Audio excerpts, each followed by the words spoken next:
Hello, everybody. Welcome back to Cloud Wars Live. We're digging into the digital revolution. We hear over and over and over today that talent is the big thing. You know, everybody is, that's the top priority. There's a war for talent. Companies can't find enough of it. They're trying to keep it.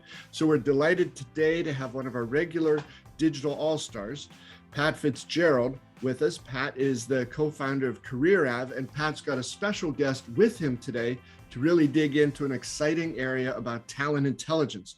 Patrick, welcome. It's always a pleasure to have you. Thanks, Bob. Always great to be back. I appreciate the invite again. And Pat, as if you're not wonderful enough all on your own, you've got a special guest you brought in today. I brought in a very close friend, and honestly, a great pleasure to bring Toby Culshaw, one of the smartest guys I know, and frankly, a huge innovator in the talent intelligence space across the marketplace. And I'm really excited to be able to open up this discussion because I really think this is a mystery kind of in that black box sort of technology. And I'm grateful for Toby to be able to spend some time with us to really break it down and give us a view and perspective. Well, Toby, any friend of Pat's a friend of ours here at Cloud Wars, so welcome. It's great to meet you. Thank you so much. I don't know what it says about Pat's friendship group, if I'm one of the smartest people he knows. I apologize for the rest of Pat's friendship group, but it's an absolute pleasure to be here. I love talking about all things TI and labor market intelligence, so thank you so much for having me. Sure. And you know, Toby, thank you for mentioning that. We like to manage expectations appropriately here, Cloud Wars Live, so that's good to see. But Pat, you've talked some about talent intelligence and how significant that is for companies today, as we see these trends around the number of job openings, the companies looking for, you know, great talent, everybody trying to find these new, keener front edge sort of jobs that I'm not saying they didn't exist before, but there are new sorts of requirements, new sorts of skills coming in. So Pat, how about if I turn it over to you and Toby and you guys knock this around for a little bit? Great. I appreciate that, Bob. Thank you. I personally, for me, I find that as I talk to my clients across the board, across all the technologies, everyone is in some version or another moving into some form of talent intelligence or organization and ultimately the analytics. But what I'm finding, and I'm really grateful for Toby to be able to come in and kind of give us a little bit of guidance on exactly what TI is in his world, but I'm finding a lot across all my clients, they're all utilizing it very differently. And honestly, completely different in some companies from one company to another, more of a sourcing model. And if I'm correct, talent intelligence as it looks into the future is not really a sourcer. It is entirely something different. So Toby, that you and I have talked about that. You've explained talent intelligence to me several times. I'm still confused, but reality is I think where you're going and what you're creating really is a huge asset for large corporations around their best talent practices. And that's a big challenge in today's market, as Bob has mentioned. So Toby, if you're comfortable, if you give us kind of the high level view and then down into some granularity as to what you see and what you're building at Amazon, what you see talent intelligence is for the future. Yeah, absolutely. So I think there's probably a slight confusion about what talent intelligence is because the definition itself is still so loose, for want of a better turn of phrase. Generally speaking, the kind of agreed definition was it's the application of external data relating to people, skills, jobs, functions, competitors, geographies to drive business decisions. That was working fairly well. People were fairly comfortable with that. It was being used fairly comfortably. And then a number of vendors started entering the scene, using definitions slightly differently. How people were using tooling and how the outcomes were changing was changing the meaning slightly. So by and large, and you have people analytics teams started getting involved as well. So by and large, the definition shifted a little to say it's more around the augmentation of internal and external people data with the application of technology, science insights, and then the flow through to relating to people, skills, jobs, function, competitors, geographies, with the important piece being to drive business decisions. And I think that's where you're seeing a split in the market at the moment is talent, and it may well be talent intelligence is named wrong. In all honesty, it could be an actual fact when you look at the overall definition, what it really is labor market intelligence or workforce intelligence. It's broader than the tighter talent remit. I think what a lot of teams are doing at the moment is what I'd consider sourcing intelligence. So it's how do we recruit better? How do we manage hiring manager expectations? How do we look at our channel optimization, our talent acquisition, analytics, etc. TI has the potential for much more, in my humble opinion. I think you can get a much broader spectrum, much more holistic spectrum, and I think our customer base is much wider. I think once you take the blinkers off of working within the talent acquisition silo, there are a lot of people out there that want our data and want access to this stuff. I think historically, TA has been very good at, it's a bit like the duck metaphor. We're very good at looking calm and serene on the top, and we never like to tell anyone how feverishly we're working underneath. But the problem is with that, all of the info, all of the intel, all the knowledge we're gathering underneath doesn't bubble to the surface. We're not very good at actually breaking down these walled gardens and letting the business know all of this amazing, rich intelligence we have to actually further the business and make things work better. Toby, am I correct? Talent intelligence is kind of born out of the social recruiting models of the early days where you put out an automated questionnaire. Is that kind of the fundamental of where the data begins? So essentially, you've got two main waves of TI. You had the first wave, probably around late 90s into the early noughties, where there were a couple of big platforms. MZ was one of the big platforms, wanted analytics, etc., that were first taking a stab at these kind of big macro data sets and saying, what does the world look like? And at that stage, it was much more of an economist type profile that would engage with these data sets. Roll through about another decade, and you suddenly have a second wave. You have a lot more platforms coming through. You've got the likes of Stratagens, you've got Talent Neuron, you've got LinkedIn Talent Insights more recently. Lots more platforms coming in that are making it with a simplified user interface, and the pre-mentioned MZs come forward leaps and bounds in that time frame as well. A much more simplified user interface. So suddenly the end user doesn't have to be hardcore analysts. They don't have to be hardcore data folks. They can use this pre-aggregated data to say what is the market looking like. So it's less around the primary data around survey response and around the candidate perception, although that side of things is fantastic, but it's more around, if we're looking at things at a macro level, what do the skills look like in the market? What do the jobs look like in the market? What are competitors doing in the market? And so suddenly you can scale things up to business strategy. So rather than the micro, looking at the requisition and the sourcing strategy and looking at the feasibility of that requisition, we can suddenly scale up and say, well, what's the feasibility of our entire location strategy? What's the feasibility of our entire business strategy? If you're doing M&A activity, you're buying a company, you want to take it from 70 people to 7,000, is that even possible? Is that even feasible? So really at its heart, TI nowadays is around the feasibility of decision making and then de-risking the decisions that are being made using external labor market data. So take us into a little more detail. What are the key categories of data that you really track? What are the big indicators? And then my hope is that as we end this conversation, where's it going? Where do you see all this data really evolving to the next phase of where TI is going? Yeah, great question. So the core bread and butter, as I'd say, is demand, supply, and cost. That's like the holy trinity that are at the foundation of pretty much every decision. It's what is the demand for that skill set? What's the supply of that skill set, and what's it going to cost me? Not only in pure salary costs, but total costs.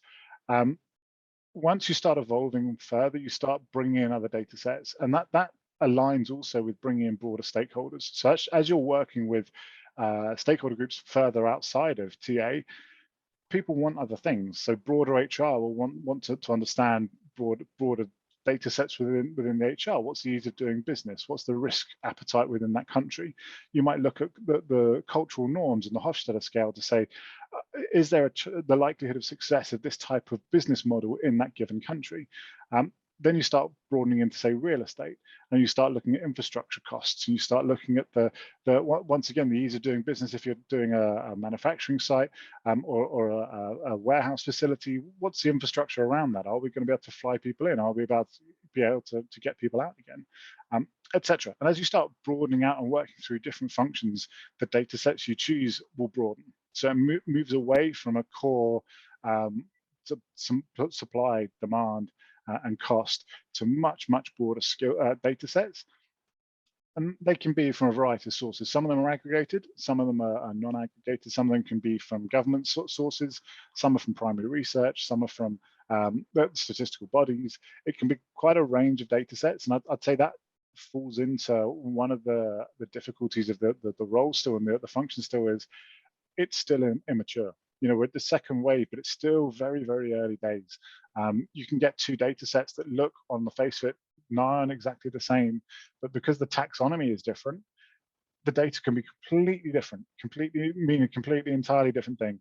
And that flows through to your own data as well. You know, if you've got a customer service role and you're looking at external data for customer service, it could mean one thing, but it could, if your customer service is actually first line engineering support and the other customer service is a call center, entirely different. So the detail within that taxonomy means a lot, and it's still very messy in terms of what that looks like externally. I think that will evolve to your second point around the future. I think one thing that I'm seeing heavily at the moment in the US, for example, is the SEC getting involved in terms of bringing in a standardization of HR analytics and HR metrics. I think that sort of work can really help TI shift forward a year or many gears, because suddenly you can look into competitive intelligence in a very different way, because all of the data that we've historically been inferring or looking at and looking at the data and saying, well, we've got a degree of accuracy on this, whether it's the DE&I ratio of competitors, whether it's the demographic makeup of competitors, etc. If the SEC get filings and start getting some teeth and nailing that down, we can suddenly do competitive intelligence in a very much more aggressive way and a much more targeted way. Hey, Pat and Toby, that was a fascinating point. I want to come back to that, but first, a quick word from our sponsor, BMC. BMC wants to know, is your business on its A game? That's when systems are intelligent by learning from markets, where automation is paramount yet effortless, and when technology and people work as one in an enterprise. The A game is your business at its absolute best. BMC calls this the autonomous digital enterprise. Find out more at bmc.com/agame. That's great. That's amazing. So if I understand, you can actually kind of take the analytics by role, by experience, right? And start to do a demographic or even a geography breakdown. If a company wants to move into a new geography, you have the ability to really provide, and like you said, different granularity, one being a technical, support person versus a call center. So you actually have that amount of information, or you can get that on a high level from even into the more senior ranks by experience. Absolutely. And there's always going to be data limitations. So there are certain geographies that will be more difficult. If you go outside of the regions that have got traditionally clean data. So LinkedIn is a great example of a very clean data set, or arguably a clean data set. The regions where LinkedIn's got a high market penetration, you're going to have a fair degree of certainty on where that's going directionally. When you start moving into other regions, the Far East, parts of Africa, South America, even some parts of Europe, the data sets are just harder to get. So we're certainly not there. We're definitely not there as an industry yet. There is still lots to do. But I think the exciting thing is challenging and questioning how else can this be used. I think can it be used for talent acquisition? Absolutely yes. Can you drill it down to the profile level and do sourcing intel? Absolutely yes. That's still very important, very powerful. I think every piece of recruitment should have intel at the front end to set the feasibility before you're even kicking off. I think it actually should be for the hiring manager when you're putting things into a system. You get the intel before that to set feasibility. But I think the real power is when you start saying, how do we use this to affect decision making at a business level earlier? How do we look at the labor that competitors are starting to hire and see how they're pivoting as an organization? If they're suddenly hiring skill sets they've never hired for before, why is that? If they're suddenly hiring into regions they've never hired into before, why is that? From an exec perspective, if they're suddenly taking execs in that we can say, we know that exec has triggered a period of success in their previous organizations, what does that success look like? Does that exec come in and shift it from a product sales organization to a solution sales organization? If they do that for this new competitor, what does that mean? How does that move from a skill set perspective?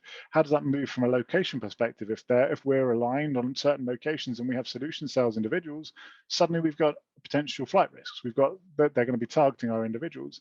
So suddenly you tie into HR and talent management and talent engagement, and suddenly it goes into attrition cycles, etc. So it can really spiral out into other avenues and other directions, depending on how you want to use the application of that labor market intelligence.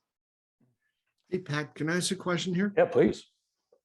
Toby, it's again fascinating.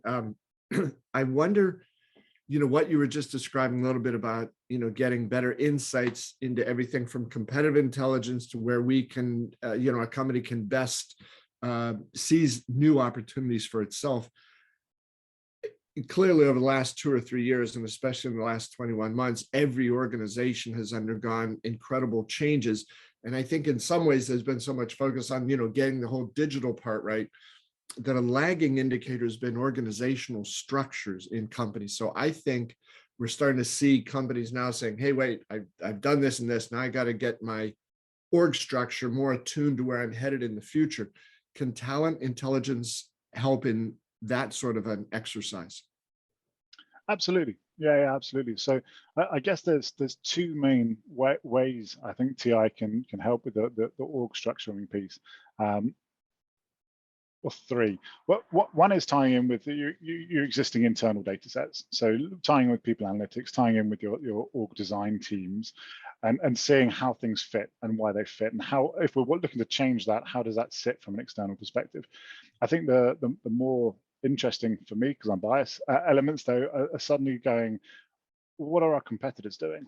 How are they structured? And so using OSINT, so open source intelligence data, looking at LinkedIn profiles, looking at job descriptions, looking at careers websites, looking at the company pages for their senior leadership teams, for example, and then reverse engineering and saying, okay, well, how does that work? How does that fit together? Why does it fit together that way? You can obviously go to the next level, which would be the primary research, where you're actually talking to people that work at or have worked at those organizations and say, this is where we're at. This is what we think it looks like. How does that fit? How does that work? When you're looking at the roles and responsibilities and the flow through, how does that actually work operationally? Because quite often you can have two organizations on the face of it, the same org structure, same design, centralized versus decentralized, et cetera, but where the budget's held can completely alter how things actually work, how successful a go-to-market strategy is, et cetera. So absolutely, I think the org design can be really, really important, particularly then when you roll through with a macro data lens of saying, how does this structure from an organizational pyramid perspective? How top heavy is that organization versus bottom heavy, and why? Suddenly that can flow into the actual strategy of companies. And when we had it in the past, where we targeted a certain number of consulting firms, and looking purely at the organizational design structure pyramid to say, where is the experience? What is the level of that experience? Where does it sit from a job title, from a role and responsibility, et cetera, et cetera? We could understand the go-to-market they were trying to play and how they were changing their model versus other competitors to try and hit a certain niche. There's no way they were going to be publishing that. There's no way we'd know that unless we were in the pitch meetings with them for a competitor. But from looking at from a labor market perspective, you can reverse engineer it and see what their play is. Fascinating. Thanks, Pat. Well, my pleasure. So Toby, I'm going to take it down, if you're comfortable, to kind of a tactical level from a TA perspective. Granted, as you've mentioned, there's a huger impact way beyond certainly talent. But for an organization like yours, this data, especially as you mature it, can really help redefine the original job description. So job descriptions today have been predominantly tactical, positions themselves versus the soft skills, culture, scale, the analytics side of it. So if I'm understanding, a company that's maturing in TI can take all that data and really redefine the whole job description, one piece of the talent side. And then if I'm understanding, can actually then take it to a whole nother level of we've both worked in companies that we give out interview guides, as we say, for some of the more difficult positions for the interview teams to, really help them define their role in the interview cycle that's different from each other. And if I understand correctly, all this information can help redefine those interviewer guides so that the candidate experience is entirely different, whether it be live or online, as we see today. But then, if I'm understanding it, it also then takes it into really helping define the company culture, hiring talent specific that actually you've been able to identify has some of those cultural norms that fit in better, and then scale and promotability and leadership development opportunity. Some of this stuff really can help, not predict, but help define those outcomes as we build along. Am I correct in seeing it from a TA perspective? Yeah, absolutely, all of that. And I think that certain elements of that probably tying closer and tighter with people analytics teams as well. But I think they're pushing towards the TI side of the world as well. But absolutely, we're seeing a big move at the moment where people are moving away from job titles and job descriptions to saying, well, actually, we need a skill set. We need skills within our organization. When we're doing our strategic workforce planning, it's not saying we need more X job title. It's saying we're going to need this capability within the organization. What does that capability look like in the market? How does it look like? What are the parallels and the transferable skills, particularly at the moment where it's such an aggressive talent market? You can say, what are those transferable areas? Where can we pull? Data scientists is a great one where, they could be in marketing, they could be in finance, they could be in HR, they could be in TI. If you go by job title, you're not going to find these individuals. You need to understand the skills that underpin all of that. That's excellent. And absolutely, you can use TI to start helping to leverage and helping to just look at what are the alternative options for us. And I think that's the key thing generally is TI won't necessarily give you the answers. It allows you to ask smarter questions. If we are, Toby, I have kind of two last questions. One, naturally, where do you see this evolving? Where is all this data as a maturing industry and companies that are really utilizing TI well? Where does it look like it's going to evolve next year and into the future? And my second question is, for those corporations today that don't have their own internal TI organization, are there firms, you mentioned a few before, that are out there that have this up-to-date information, data analytics that they can go out and purchase or contract with or subscribe to? Can you give us a little guidance on that area? Yeah, so I think in terms of the first question, where do I think it's going? I'm very biased. I honestly think it's limited only by our own imagination. If you ask any CEO, what's their biggest asset, it's their people. Yeah. What's their biggest risk for the future? It's access to the right people. So whatever the business function, market, business unit, decision-making point your organization is going through, it ties back to people. So understanding those people, both internally through people analytics, HR analytics, or externally through TI, is absolutely key. So I think where it goes in the future is very much only limited by ourselves. I think that plays out in different ways, though. I think you have the one element where it ties in closer with, say, people analytics, strategic workforce planning, talent forecasting planning, etc., where you almost end up with a holistic talent analytics forecasting strategy function. I think the other angle is the commercial element and the commercial use of talent intelligence tying in with competitive intelligence or business intelligence and marketing intelligence. And that would lend itself more to a centralized intelligence function where you say, we're actually an intelligence function first, and we just happen to be looking at labor market data. Either of those models I could absolutely see happening in the future, or a blended approach of both. To your second question around the vendors, lots out there. I mentioned EMSI. which is the Economic Modeling Institute. You've got LinkedIn Talent Insights, you've got Stratagens, you've got Horsefly Analytics, Talent Neuron, lots and lots of others. And apologies to all the vendors I haven't mentioned there. There's no preference in name dropping. Apologies to the others. It all depends on what you're trying to achieve. So some of them will be aimed more towards workforce planning. Some of them will be aimed more towards talent acquisition and upskilling talent acquisition professionals. Some of them will be aimed more towards competitive intelligence. So depending on what your flavor you're trying to get out of the situation, there's going to be routes from a vendor perspective, and then there are individuals that do this sort of consulting externally, and they do consulting situations. So there are lots of different routes available. That's excellent. Bob, I want to kind of close with my feeling on all this, because I just think this stuff is amazing, and seeing the data really as we look at talent going into the future.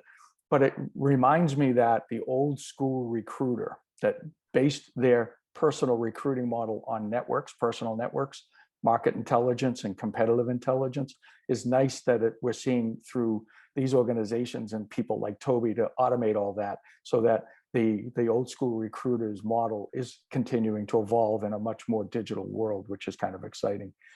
And last, I'd like to ask those that are viewing, obviously Toby has just touched on the surface, and there's so much more into this particular topic and evolution of talent intelligence and talent acquisition. If you have questions, let us know. That way, if you really would like, maybe we can get down and maybe we can invite Toby back in the future and talk about maybe some specific details that seem to rise through this particular cast. Yeah, Pat, that sounds like a great plan. And Toby, just want to thank you. That was fascinating. And Pat, Toby, I think one of the points that Toby made toward the end there, when he said, I think, appropriately, humbly, but TI might not always give you all the answers, but it helps you ask the right questions. Yeah. It sounded to me as an outsider hearing about this, if I'm somewhere in an organization, I hear some people start to think in the ways that you described, Toby. Hey, if we have that, then we can look at this. If we have this, then we can look at something else. And it just kicks open a new way of thinking. So I wonder if one of the perhaps unexpected impacts of this is it gives the entire organization a new way to at least consider how they might think about data and intelligence and moving forward. So it seemed like something that's going to lift up everybody's head a little bit and say, am I looking at things in too narrow of a perspective? And maybe I need to look a little bigger, a little higher. Absolutely. Absolutely. Once again, I'm very biased, but I completely agree. Well, Patrick, Toby, thank you so much, Roy. It's a fascinating discussion. Really enjoyed it. Toby, thank you for being with us. Pat, thanks for bringing in such a bright light here. This was a lot of fun. And gentlemen, thank you. This was great. Thank you, Bob. Thank you, Toby. Thank you both so much. Thanks, guys. And to all of you, thanks for being with us here at Cloud Wars Live. Mr. Fitzgerald, our good friend, Fitzgerald on talent, has hit a home run here. I'm sure he will next time as well. Thanks for being with us, and we'll see you again soon.